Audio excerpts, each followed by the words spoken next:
ኣብ ናይ ቋሕሰም ግዜ ብኒኩለር ዝተደምሰሳ ሂሮሺማን ናጋሳኪን ጃፓን ኣብ ካልኣይ ኩናት ዓለም ኢዳ ዝሃበትሉ ፍጻመ።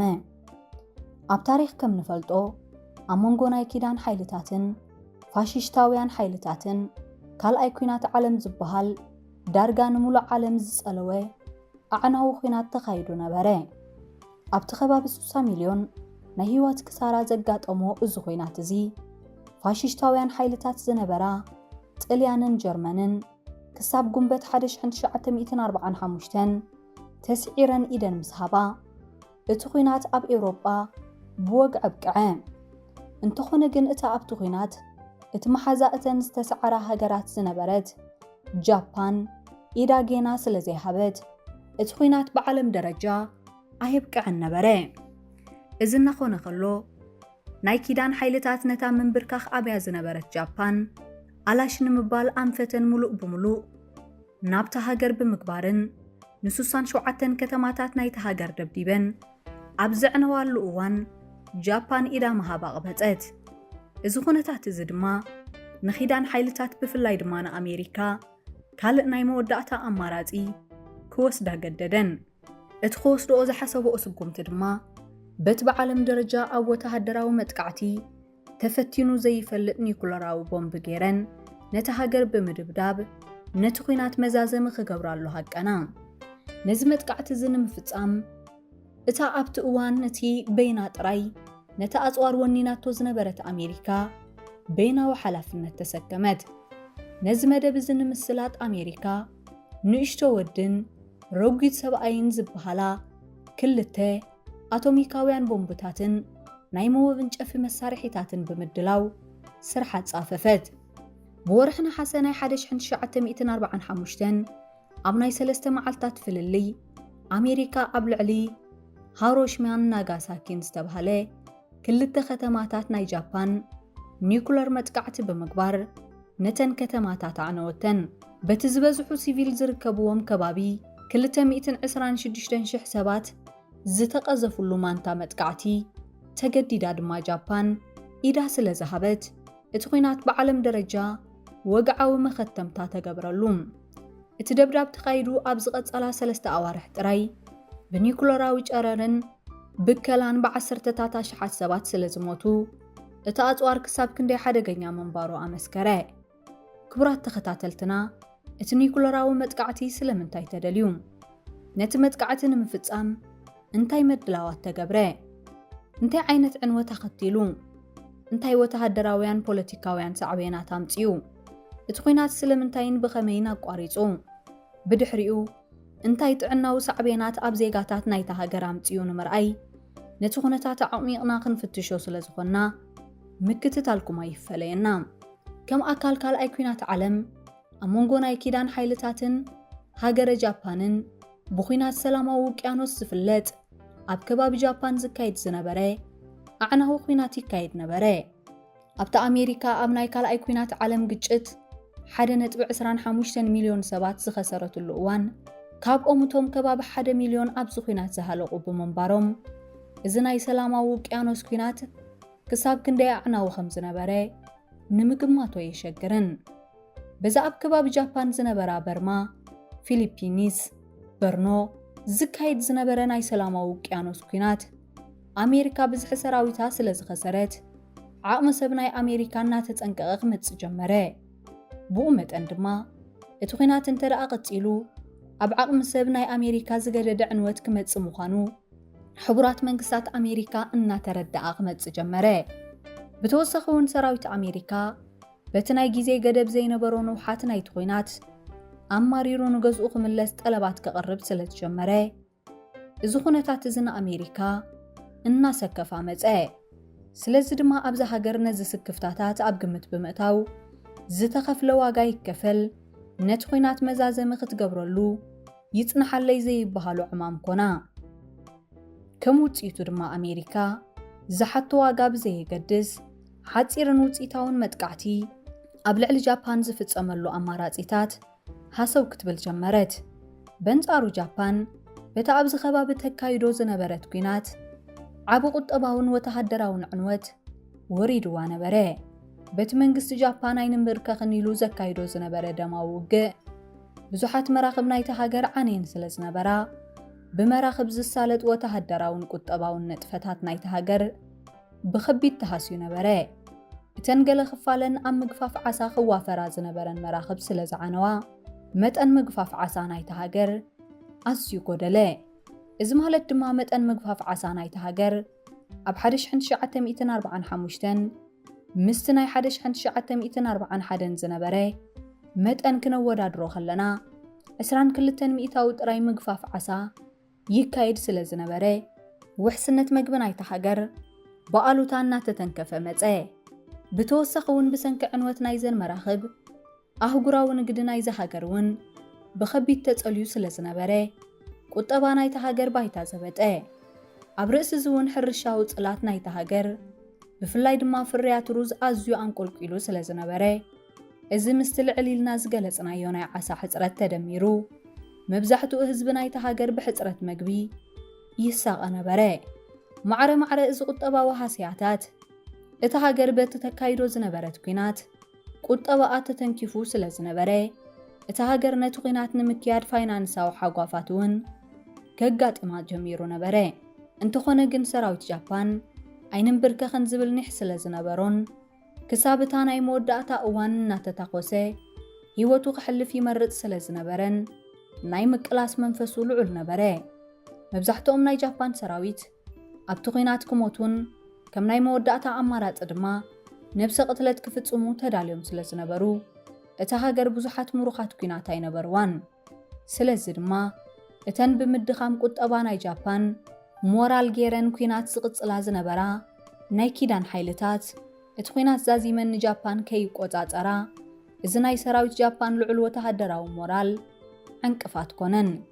ከምቲ ኣቐዲምና ዝረኣናዮ ናይ ኪዳን ሓይልታት ዝኽፈሎ ዋጋ ብዘየገድስ ኣብ ልዕሊ ጃፓን ሓፂርን ኣድማዕን መጥቃዕቲ ንምፍጻም ኣማራጺታት ክፍትሻ ጀመራ።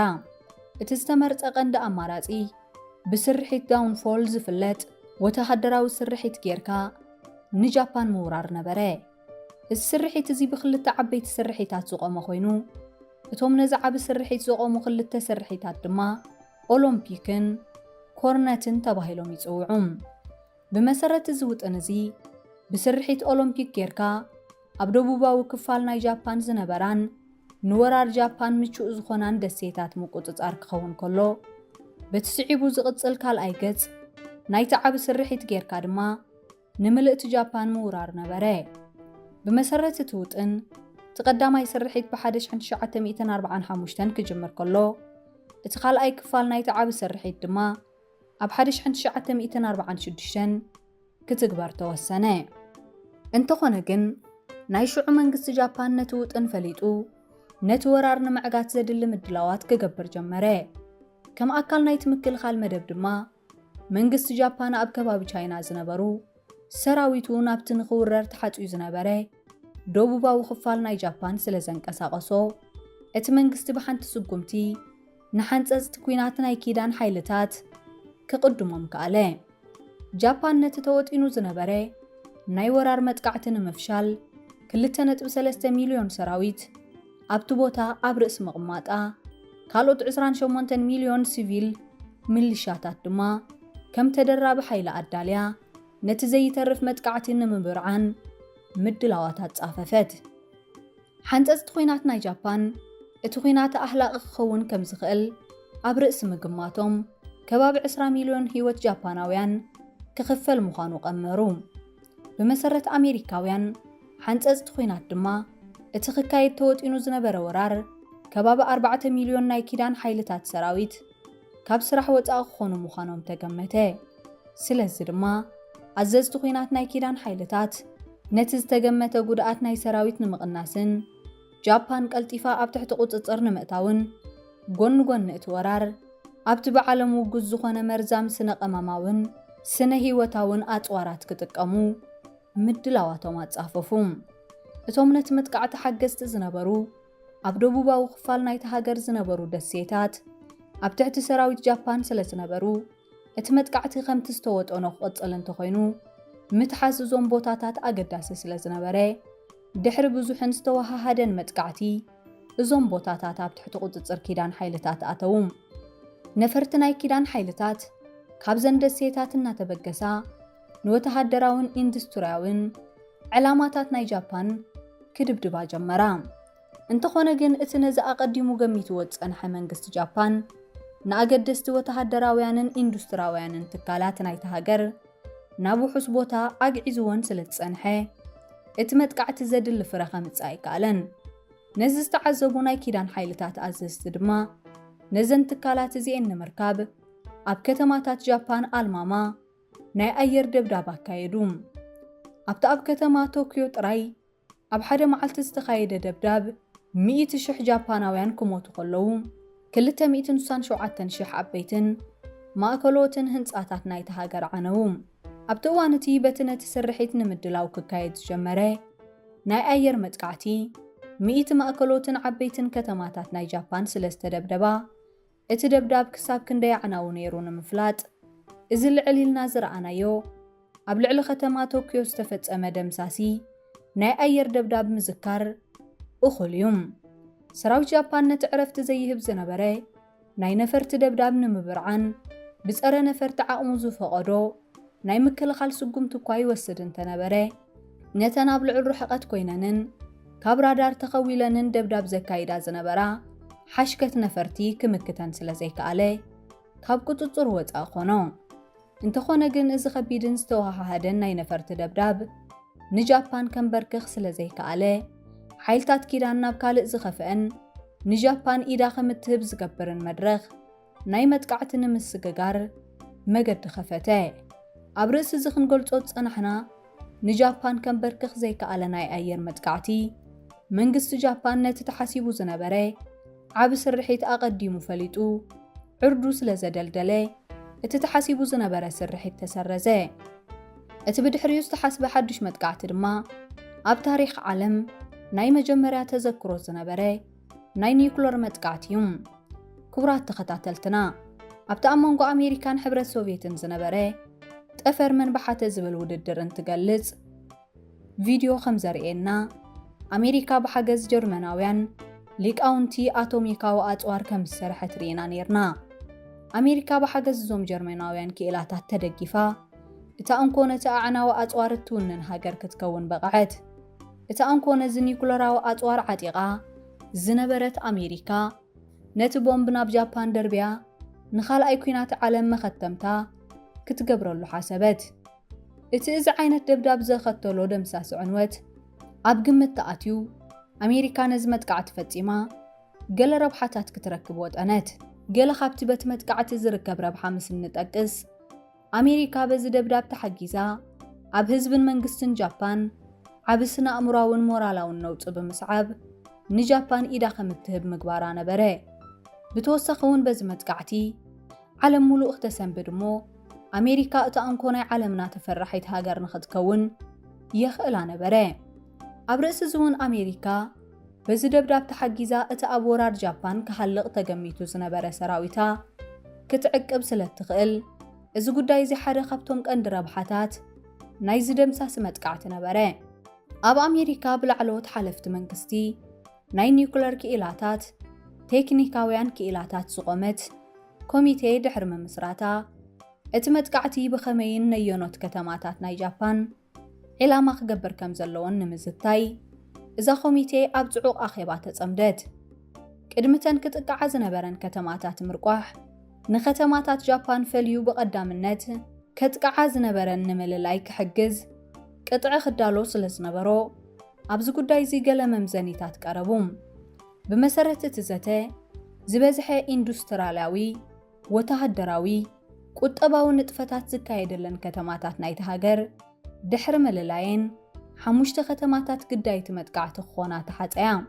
እተን ከተማታት ድማ ኮኩራ፣ ሆርሺማ፣ ዮኮሃማ፣ ኒጋታ፣ ከዮቶ ነበራ። እንተኾነ ግን በቲ ዝተገብረ ክትዕ ጥንታዊት ከተማ ክዮታ ናይ ታሪኻውን ሃይማኖታውን ባህልን ማእከል ናይቲ ሃገር ስለ ዝነበረት ንሳ ካብቲ መጥቃዕቲ ወፅያ በታ ዝዓበየ ወተሃደራዊት ወደብን ዝበዝሓ መራኽብ ዝስንዓላን ከተማ ናጋሳኪ ክትካ ተወሰነ። ኮይኑ ግን እቲ ዘይተርፍን ካልኣይን ኣማራፂ ዘይነበሮን መጥቃዕቲ ንምስላጥ ክልተ ኣቶሚካውያን ቦምብታት ጥራይ ድልዋት ስለ ዝነበራ ካብተን ተሓጽየን ዝነበራ 5 ከተማታት ቀዳምነት ተዋሂብወን ክልተ ከተማታት ጥራይ ምምራጽ ግድን ኮነ። ጎኒ ጎኒ እቲ ኒዩክሌራዊ መጥቃዕቲ ንምክያድ ዝነበረ ምሽብሻብ ሰራዊት ናይ ኪዳን ሓይልታት ብፍላይ ድማ ሓይሊ ኣየር ኣሜሪካ ደምሳሲ መጥቃዕቲ ኣብ ከተማታት ጃፓን ክካየድ ምዃኑ ዘጠንቅቑ ወረቓቕቲ ኣብ 11 ዓበይቲ ከተማታት ናይ ጃፓን ዘርግሐ። ኣሜሪካ ከም መጠንቀቕታ ነዚ ወረቐት ክዝርግሓሉ ዝመረፀትሉ ቀንዲ ምኽንያት ህዝቢ ጃፓን ነቲ መልእኽቲ ኣሚኖም ካብ ከተማታት ክወፁ እሞ ብኡ መጠን ድማ ሞራል ናይቲ መንግስቲ ተተንኪፉ ቅድሚ እቲ ደብዳብ ኢዱ እንተሃበ ንምግዳድ ነበረ። እቶም በቲ ዝሓለፈ ናይ ነፈርቲ ደብዳብ ምሕር ተሃስዮም ብዙሓት ካብ ኣዝማዶም ዝቐበሩ ህዝቢ ጃፓን ነቲ መጠንቀቕታታት ኣሚኖም ካብተን ዓበይቲ ከተማታት ክወፁ እኳ እንተጀመሩ መንግስቲ ናይቲ ሃገር ግን ዝመፀ ይምፃእ ብምባል ኢዱ ንምሃብ ሓንገደ። ብተወሳኺ እውን ኣሜሪካን ዓዲ እንግሊዝን ኣብ ካልእ ሃገር ኒኩለራዊ መጥቃዕቲ ክካየድ እንተኾይኑ ኣቐዲመነን ንሕድሕደን ሓበሬታ ክለዋወጣ ዘገድድ ስምምዕ ብ1943 ፈሪመን ስለ ዝነበራ ኣሜሪካ ነዚ ውዕል እዚ ምእንቲ ከይትጥሕስ ንወከልቲ ካናዳን ዓዲ እንግሊዝን ናብ ኣሜሪካ ብምጽዋዕ እቲ መደብ ብግልፂ ከም ዝንገሮም ተገብረ። ኣብዛ ኣኼባ እዚ ነቲ ምዕባለ ብፍላይ ድማ ንክሊማዊ ለውጢ ብቐረባ ዝከታተሉ ሲቪላውያንን ወተሃደራውያንን ሊቃውንቲ ጎኒ ጎኒ እተን ነቲ ቦምባ ዝስከማ ነፈርቲ ክኸዱ ከም ዘለዎም ተወሰነ። ከምዚ ልዕል ኢልና ክንሪኦ ዝጸናሕና ካብተን ንኽድብደባ ተሓጽየን ዝነበራ 5 ከተማታት ከተማ ሂሮሺማ ብቐዳምነት ክትጥቃዕ ዝተወሰነሉ ብዘይ ምኽንያት ኣይነበረን። እዛ ኣብቲ እዋን እቲ ካልአይቲ ዝዓበየት ከተማ ናይ ጃፓን ዝነበረት ከተማ ሂሮሺማ ልዑል ወተሃደራውን ኢንዱስትሪያላውን ኣገዳስነት ዝነበራ ከተማ እያ ነይራ። ማእከላይን መእዘዝን ናይቲ ብዓይኒ ወተሃደራዊ ስትራቴጂ ዝለዓለ ኣገዳስነት ዝነበሮን ሰራዊት ኪዳን ሓይልታት እውን ብቐዳምነት ዝርእይዎን ደቡባዊ ጃፓን ምስ ሰራዊቱ ኣብዛ ከተማ ነበረ። ብተወሳኺ እውን ማእከላይ መእዘዚ ናይ 8 ክፍለ ሰራዊታት ናይቲ ሃገር ምስ 40,000 ላዕለዎትን ማእከለዎትን ሓለፍቲ ናይ ዘን ኣሃዱታት ኣብዛ ከተማ ተደኪኑ ነበረ። ኣብ ርእሲ እውን እታ ዝዓበየትን ኣገዳሲትን ወደብ ናይዛ ሃገር ዝኾነት ከተማ ሂሮሺማ ነፈርትን መራኸብን ካልኦት ስትራቴጂካውያን ኣጽዋራት ናይዛ ሃገር ማእከል መሰንዕን መጸገንን ነበረት። ብኣጠቓላሊ እምበኣር እዛ ከተማ ኢንዱስትሪያላውን ወተሃደራውን ቁጠባውን ንጥፈታት ዝካየደላ ዓንዲ ሕቆ ናይ ጃፓን ስለ ዝነበረት ማእከል ስሕበት እቲ ዝተወጠነ መጥቃዕቲ ኮይና በአሜሪካ በቀዳምነት ተሓጽየት። እታ ኣብ ከተማ ሂሮሺማ ህልቂትን ዕንወትን ክትፍጽም ተዳልያ ዝነበረት ንእሽተይ ወዲ ተባሂላ ትጽዋዕ ዝነበረት ቦምብ ኣብ ዝተዳለወትላ ነፋሪት ተጻዒና ናይ 0 ሰዓት ትእዛዝ ካብ ላዕለዎት ሓለፍቲ ኣሜሪካ ትጽበይ ነበረት። ብ6 ነሓሰ ናይ 1945 ናይ 0 ሰዓት ኣኺሉ እታ ነታ ቦምብ ተሰኪማ ዝነበረት ነፋሪት ኣብ ታሪኽ ዓለም ናይ መጀመርያ ኒኩለራዊ መጥቃዕቲ ንምስናድ ብኽልተ ነፈርቲ ተሰንያ ናብ ሰማያት ተወንጨፈት። እዛ ነታ 64 ኪሎግራም ትምዘን ዝነበረት ኣቶሚክ ቦምብ ተሰኪማ ተፈጥራዊ ትርኢት ናይታ ከተማ ንምልዋጥ ከም ንግስቲ ብነፈርቲ ተዓጂባ ትሕንበብ ዝነበረት ነፋሪት ኣብ ክልል ኣየር ጃፓን ምስ በጽሐት ናብ ከባቢ 10 ኪሎ ሜትር ብራኸ ካብ መሬት ረሒቓ ናብታ ከተማ ገጻ ብዘይ መሰናኽል ክትበርር ጀመረት። እዛ ነፋሪት ኣብቲ ከም ዕላማ ዝተዋህባ ክፋል ናይታ ከተማ ምስ በጽሐት ኣብ ከባቢ 9400 ሜትሮ ብራኸ ኮይና ነታ ንከተማ ሂሮሺማ ክድምስስ ተዳልያ ዝነበረት ቦምባ ደርበየታ። እዛ ካብቲ ዝተጠቐሰ ብራኸ ብ44 ሰከንድታት ናብ መሬት ብምብጻሕ ብቕጽበት ብልጭታ ፈጢራ ዝተባረቐት ቦምብ ነታ ኣብታ ከተማ ዝነበረ ተፈጥራውን ሰብ ዝሰርሖን ጸጋታት ከም ዘይነበረ ክትገብሮ ግዜ ይወሰደላን። ኣብዛ ሰዓት እዚኣ ህዝብታ ከተማ ድራር ዕለቱ ንምምእራር ላዕልን ታሕትን ኣብ ዝብለሉ ዝነበረ እዋን ነታ ኣብቲ እዋንቲ ከባቢ 350,000 ብዝሒ ህዝቢ ዝነበራ ከተማ ሂሮሺማ ልሙድ ኩነታት ዝቕይር ፍጻመ ኣጋጠመ። እቲ ዓለም ቅድሚ ሕጂ ብዘይትፈልጦ ኣቶሚክ ቦምብ ተደብዲባ ናብ ጸልማት ዝተቐየረት ከተማ ሂሮሺማ በቲ ፍጻመ 80,000 ዝኾኑ ህዝባ ኣብ ናይ ቋሕሰም ግዜ ክቕተሉ ከለዉ ካልኦት 70,000 ሰባት ድማ ኣደዳ መቕሰልቲ ኮንዋ። በቲ ግዜ ዘይህብን ዕላምኡ ዘይሰሓተን መጥቃዕቲ 90% ካብ ጠቕላላ ብዝሒ ዶክተራት ናይታ ከተማ ካብ ስራሕ ወፃኢ ክኾኑ ከለዉ 93% ነርሳት ናይታ ከተማ ምስ ሓመድ ተሓዋወሱ። እዛ ምስ መሬት ምስ ተላተመት ን12 ኪሎ ሜትር ዝሽፍን ክፋል ናይታ ከተማ ሙሉእ ብሙሉእ ዘዕነወት ቦምብ ን69% ህንጻታት ናይታ ከተማ ኣብ ሓደ ሰከንድ ናብ ድኹዕ ቀየረቶም።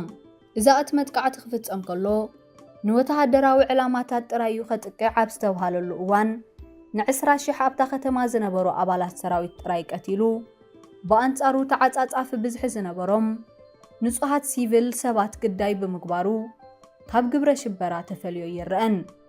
ልክዕ እዚ ደብዳቤ ምስ ተፈጸመ ናይ ሽዑ ፕሬዝደንት ኣሜሪካ ትሩማን እቲ ምኽንያት ደብዳቤ መንግስቲ ጃፓን ኢዱ ብሰላም ስለ ዘይሃበ ብምዃኑ በቲ ናይ ህዝቢ ቅስፈት መንግስቲ ጃፓን እዩ ዝሕተት ድሕሪ ምባል እቲ ሃገር ኢዳ እንተዘይሂባ እቲ ደብዳቤ ናብተን ካልኦት ከተማታት እውን ክቕጽል ስለ ዝኾነ መንግስቲ ጃፓን ንህዝቡ ሓልዩ ምስ መደብና ክሰማማዕ ኣለዎ ብምባል ናይ ኩርዓት መግለፂ ውፅአ።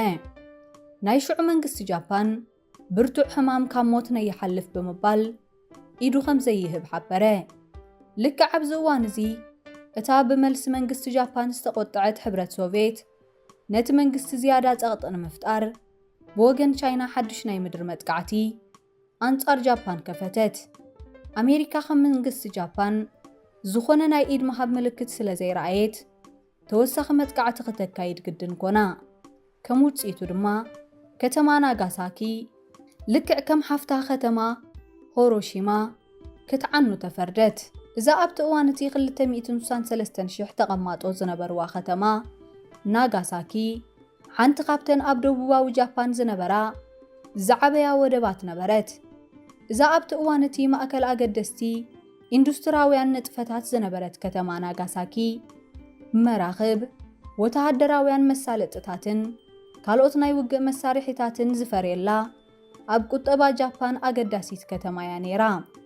ብተወሳኺ እውን 4 ዓበይቲ ትካላት ኣብዛ ከተማ ኣብ ርእሲ መንባረን እዘን ትካላት ን90% ህዝቢ ናይታ ከተማ ስራሕ ብምፍጣር ን90% ኢንዱስትርያላዊ ፍርያት ናይዛ ከተማ ይሽፍና ነበራ። ብዙሓት ከተማታት ናይታ ሃገር በታ ኣቐዲሙ ዝካየድ ዝነበረ ናይ ነፈርቲ ደብዳብ ኣብ ዝተጨፍጨፋሉ እዋን እዛ ከተማ ብሳላ ንደብዳብ ዘይጥዕም ጂኦግራፊያዊ ኣቀማምጣ በቲ ደብዳብ ካብተን ዘይተጸለዋ ከተማታት ናይ ጃፓን ሓንቲ ነበረት። ብተወሳኺ እውን መብዛሕትኦም ህንጻታትን መንበረ ኣባይትን ናይዛ ከተማ ብዕንፀይቲ ዝተሰርሑ ብምንባሮም ንኸጋጥም ዝኽእል ደብዳብን ቃጸሎን እውን ዘይጻወሩ ኮይኖም እዮም ተሰሪሖም ነይሮም። ከምታ ኣቐዲምና ዝረኣናዮ በቲ ዝተኻየደ ናይ ሂሮሺማ ኒኩለራዊ ደብዳብ ተገዲዱ መንግስቲ ጃፓን ኢዱ ክህብ ስለ ዘይከኣለ ኣሜሪካ ንኻልኣይ ዙር ናይ ኒኩለር ደብዳብ ንምክያድ ኣብ ምሽብሻብ ኣተወት። ብመሰረት እቲ ዝወፀ ናይ ካልኣይ ዙር መጥቃዕቲ ድማ ጃፓናዊት ከተማ ኮኩራ ከም ቀዳመይቲ ኣማራጺት ናይቲ ደብዳብ ኮይና ክትሕጽ ከላ ብሰንኪ ክሊማውን ቴክኒካውን ጸገማት ናይዛ ከተማ ደብዳብ እንተዘይሰሊጡ ከተማ ናጋሳኪ ከም ካልአይቲ ኣማራጺት ተታሒዛ ነበረት። እዚ ደምሳሲ መጥቃዕቲ ንምስላጥ ድማ ነታ ፋትማን ትበሃል ካብታ ቀዳመይቲ ኣቶሚክ ቦምብ ዕብይ ዝበለትን ንሓንቲ ካብዘን ክልተ ከተማታት ክተጸልምት ዝተሓረየትን ቦምብ ተሰኪማ ዝነበረት ነፋሪት ናይ 0 ሰዓት ኣኺሉ ብ9 ነሓሰ ናይ 1945 ናብ ሰማያት ተወንጨፈት። ብዜካ እዛ ነታ ቦምብ ተሰኪማ ዝነበረት ነፋሪት ካልኦት ክልተ ነፈርቲ ሓፈሻዊ ኩነታት ኣየር ንምክትታል ቅድሚ 1 ሰዓት ኣብ ርእሲ ምብራረን ካልኦት ተወሰኽቲ ክልተ ነፈርቲ እታ ዝተሓረየት ከተማ ክትዓኑ ከላ ዘርኢ ናይ ስእሊ ሓበሬታ ንምስናድ ምስታ ነታ ቦምብ ተሰኪማ ዝነበረት ነፋሪት ሓቢረን ተበገሳ። እተን ኩነታት ኣየር ከጽንዓ ኣቐዲመን በሪረን ዝነበራ ነፈርቲ ክሊማ ናይ ክልቲአን ከተማታት ህዱእ ከም ዝነበረ ድሕሪ መረጋጋጽ እተን ከተማታት ንመጥቃዕቲ ምቹኣት ከም ዘለዋ ነታ ነቲ ጥፍኣት ክትፍጽም ትሕንበብ ዝነበረት ነፋሪት ሓበራ። እንተኾነ ግን እታ ካብተን ኣቐዲመን ዝተበገሳ ነፈርቲ ናይ ሓደ ሰዓት ፍልልይ ዝነበራን ነታ ቦምቢ ሒዛ ዝነበረትን ነፋሪት ናብታ ቀዳመይቲ ዕላማ ክትከውን ዝተሓረየት ከተማ ኣብ ዝበጽሓትሉ እዋን ንተልእኾ ዝዕንቅፍ ኩነት ኣጋጠማ። ንሱ ድማ ኣብ ናይ ቁሩብ ደቓይቕ ፍልልይ ሰማያት እታ ከተማ ብትክን ደበናን መሊኡ ጸንሐ። እዚ ኩነታት እዚ ነቲ ደብዳብ ዕንቅፋት ስለ ዝነበረ ኣዛዝ ናይታ ነፋሪት መጠን ዝነበሮ ነዳዲ ኣብ ግምት ኣእትዩን ግዜ ቆጢቡን ናብታ ካልኣይቲ ኣማራጺት ዝነበረት ከተማ ናጋሳኪ ከቕንዕ ስለ ዝነበሮ ህዝቢ ከተማ ኮኩራ ካብቲ ተጠጂኡ ዝነበረ ናይ ጥፍኣት ጽዋ ደሓነ። ኣዛዝ ናይታ ነፋሪት በቲ ዘጋጠመ ሓድሽ ተርእዮ ተደፋፊኡ ነታ ቀዳመይቲ ከተማ ገዲፉ ናብታ ካልኣይቲ ኣማራጺት ናይቲ ደብዳብ ዝነበረት ከተማ ናጋሳኪ ኣብ ዝምለሰሉ ዝነበረሉ እዋን ዝነበሮ ነዳዲ ከየቋርጾ ብምስጋእ ብልዑል ናህሪ ይሕንበብ ነበረ። ልክዕ ኣብቲ ከም ዕላማ ተታሒዙ ዝነበረ ናይ ከተማ ናጋሳኪ ክፋል ምስ በጽሐ ነቲ 5 ኪሎ ግራም ዝኸውን ዓቐን ናይ ፕላቲኒየም ሒዛ ዝነበረት ኣቶሚክ ቦምብ ናብታ ከተማ ወንጨፎ። ምስ ዝነበረ ተብተብን ናይ ነዳዲ ስጋኣትን ድማ እታ ቦምብ 3 ኪሎ ሜትር ካብቲ ዝተመደበላ ዕላማ ርሒቓ ኣብ ሓደ ኢንዱስትርያላዊ ስንጭሮ ናይታ ከተማ ወደቐት። እታ ቦምብ ኣብ መንጎ ክልተ ካብተን ቀዲምና ዝረኣናየን 4 ዓበይቲ ትካላት ኣብ ዝወደቐትሉ እዋን እታ ቦምብ ዋላ እኳ ካብታ ቀዳመይቲ ኣቶሚክ ቦምብ ተዓብን ተነበረት ክንድታ ቀዳመይቲ ቦምብ ዕንወታ የውረደትን። እቲ እዛ ቦምብ ዝወደቐትሉ ቦታ ስንጭሮን ጎቦታትን ዝበዝሖ ብምንባሩ እቲ ዓብ ዕንወት ክትፍጽሞ ትኽእል እያ ተባሂሉ ዝተዋህባ ግምት ከም ዝቁጸ ኾነ። ከም ውጽኢቱ ድማ ብሰንኪቲ ብዕንፀይቲ ዝተሰርሐ ገዛውቲ ናይታ ከተማ ብዙሕ ቃጸሎ ክፈጥር ይኽእል እዩ ተባሂሉ ዝተገመቶ ዘይኮነስ ዝበዝሐ ክፋል ናይታ ከተማ ካብ ዕንወት ተሓነ። እንተኾነ ግን እዛ ቦምብ ብርቱዕ ሓይሊ ስለ ዝነበራ ኣብ ሓደ እዋን 40,000 ነበርቲ ናይታ ከተማ ክሞቱ ከለዉ ካልኦት 60,000 ሰባት እውን ብሕማቅ ቆሰሉ። ዘይከምታ እታ ቀዳመይቲ ኣቶሚክ ቦምብ በዛ ካልአይቲ ቦምብ 150 ወተሃደራት ጥራይ ኣብ ርእሲ ሙማቶም ሕክምናዊ ትሕተ ቅርጽ ናይታ ከተማ ሙሉእ ብሙሉእ ዓነወ። ብተወሳኺ እውን ልዕሊ 50 ሚእታዊ ትሕተ ቅርጺ ናይተን ክልተ ዓበይቲ ትካላት ኣብ ርእሲ ምዕናው 10 ሚእታዊ ትሕተ ቅርጺ ናይታ ካብቲ ቦታ ርሒቓ ዝነበረት ካልእ ኣገዳሲት ኢንዱስትርያላዊት ትካል ናይታ ከተማ ዓነወ። ኣብ ዝቐጸለ ኣዋርሕ ተወሰኽቲ ኒኩለራዊ መጥቃዕቲ ክካየድ መደብ እኳ እንተነበረ መንግስቲ ኣሜሪካ ቢልዮናት ዶላራት ወጻኢታት ገይሩ ነቲ ቦምብ ይሰርሕ ስለ ዝነበረ ካብ ተወሰኽቲ ደብዳብ ተቆጢቡ ነተን ዝርከበን ውሑዳት ቦምብታት ምዕቃበን ተወሰነ። ኣሜሪካ ዝገበረትሉ ቀንዲ ምኽንያት መንግስቲ ጃፓን በዚ ካልኣይ መጥቃዕቲ ተደፋፊኡ ኢዱ ናይ መሃብ ኣንፈት ስለ ዘረኣየ ነበረ። ስለዚ ድማ እተን ክርመሳ ተፈሪድወን ዝነበራ ካልኦት ከተማታት ናይ ጃፓን ምሕረት ወረደን። በዚ ካልኣይ ናይ ኣቶሚክ ቦምብ መጥቃዕቲ ተደሪኹ ካቢኔ ሚኒስተራት ናይ ጃፓን ኣብ ህጹጽ ኣኼባ ኣተወ። ኣባላት እቲ ካቢኔ ጃፓን ኢዳ ብሰላም ተሃብዶ ኣይተሃብ ኣብ ዝብል ዛዕባ ብርቱዕ ዘተ ድሕሪ ምክያድ ኣብ ክልተ ተገምዑ። ገሊኦም ኣባላት እቲ ካቢኔ ሃገራዊ ንሒዝዎም ኢድ ንምሃብ ክቃወሙ ከለዉ እቶም ዝተረፉ ድማ ህዝቢ እታ ሃገር ከይጸንት ብምስጋእ ምስ ሓይልታት ኪዳን ምስ ስምምዕ ይሓይሽ በሉ። በቲ ዝተኻየደ ዓሚቕ ክትዕ ድማ እቲ ኣኼባ ብዘይፍረ ተበተነ። ኣብቲ ዝቐጸለ መዓልታት ዝተተግበረ ኣኼባ ግን ንጉስ ናይታ ሃገር ስልጣኑ ኣብ ሓደጋ ክሳብ ዘይኣተወ ነቲ ኢድካ ናይ ምሃብ ሓሳብ ደጊፉ በይናዊ ትእዛዝ ኣመሓላለፈ። እቲ ንጉስ እዚ ዝገበረሉ ቀንዲ ምኽንያት ንህዝቢ ጃፓን ካብ ተወሳኺ ህልውቂት ንጉስ ናይታ ሃገር ስልጣኑ ኣብ ሓደጋ ክሳብ ዘይኣተወ ነቲ ኢድካ ናይ ምሃብ ሓሳብ ደጊፉ በይናዊ ትእዛዝ ኣመሓላለፈ። እቲ ንጉስ እዚ ዝገበረሉ ቀንዲ ምኽንያት ንህዝቢ ጃፓን ካብ ተወሳኺ ህልቂት ንምድሓን ክኸውን ከሎ እቲ ብሕብረት ሶቪየት ዝተፈነወ ናይ ኣጋር መጥቃዕቲ እውን ዓብ ፀቕጢ ነቲ ሃገር ስለ ዝፈጠረ ነቲ ሃገር ኣብ ምንብርካኽ ዓብ ኣበርክቶ ነበሮ። በዚ ፍጻመ እዚ ድማ እታ ንኻልኣይ ኩናት ዓለም ክትቅፅል ሙሉእ ወተሃደራዊ ዓቕሚ ዝነበራ ጃፓን ንድሕነት ህዝባ ክትብል ኢዳ ብሰላም ሂባ ኣብ ትሕቲ መጻርርታ ዝነበራ ናይ ኪዳን ሓይልታት ተንበርከኸት። ካብቲ ናይ ደብዳብ ግዜ ክሳብ መወዳእታ ናይ 1945 ኣብ ዝነበራ 4 ኣዋርሕ ኣብ ዝነበረ ግዜያት እቶም ቆሲሎም ዝነበሩ ሰባት እውን ገለ ክፋሎም ክሞቱ ስለ ዝጀመሩ በቲ ኩነታት ኣብ ሂሮሺማ ካብ 90,000 ክሳብ 140,000 ሰባት ክሞቱ ከለዉ ኣብ ናጋሳኪ ድማ ካብ 60,000 ክሳብ 80,000 ዝኾኑ ሰባት ሞቱ። እዚ ማለት ድማ እቶም ቆሲሎም ዝነበሩ ሰባት በቲ ናይ ኣቶሚክ ቦምብ ጨረር ረኽሲ ክገብሩ ስለ ዝጀመሩ እቲ ደብዳብ ዘስዓቦ መጠን ሞት እናወሰኸ ኸደ። ኣብ ርእሲ እውን ካብቶም ኣብቲ እዋን መጥቃዕቲ ኣብቲ ከባቢ ዝነበሩ ሰባት ኒኩለራዊ ጨረር ዝሰዓቦ ግዳይ ዝተፈላለዩ ሕማማት ክኾኑ ጀመሩ። በቲ ብድሕሪኡ ዝተተግበረ መጽናዕቲ ኣብቲ ሃገር ካብቶም ብመንሽሮ ዝሞቱ ዝነበሩ እቶም 11 ሚእታዊ እቲ ሕማሞም በቲ ጨረርታ ዝሰዓበ ምንባሩ ኣብ ርእሲ ምርግጋጹ ካብቶም ድሕርቲ እዋንቲ ብናይ ደም መንሽሮ ዝሞቱ እቶም 46 ሚእታዊ በቲ ጨረር ዝተጠቕዑ ምንባሮም ተሓበረ። ብተወሳኺ እውን በቲ ኩነታት እተን ኣብቲ እዋንቲ ጥኑሳት ዝነበራ ደቂ ኣንስትዮ ጥዕናዊ ፀገም ዝነበሮም ቆልዑ ወይ ድማ ምዉታት ቆልዑ ይገላገላ ነበራ። ኣብ ርእሲ እውን ካብቶም ኣብ ከባቢ እቲ ደብዳብ ዝተኻየደሉ ስፍራ ዝነበሩ ሰባት ኣብ ዝተኻየደ መጽናዕቲ ከም ዝሕብሮ በቲ ጨረራ ብዙሓት ሰባት ዝሕታለ ናይ ኣእምሮ ኣጋጢሙ ነበረ። ብመሰረት ኣብ ናይ ትምህርቶም ውፅኢታትን ኣብ ኣእምሮዊ ብልሕን ናይቶም ሰባት ዝተኻየደ መጽናዕቲ እቶም በቲ ኩናት ዝተጸለዉ ሰባት ዝያዳ ኣእምሮዊ ድኻማት ነበሮም።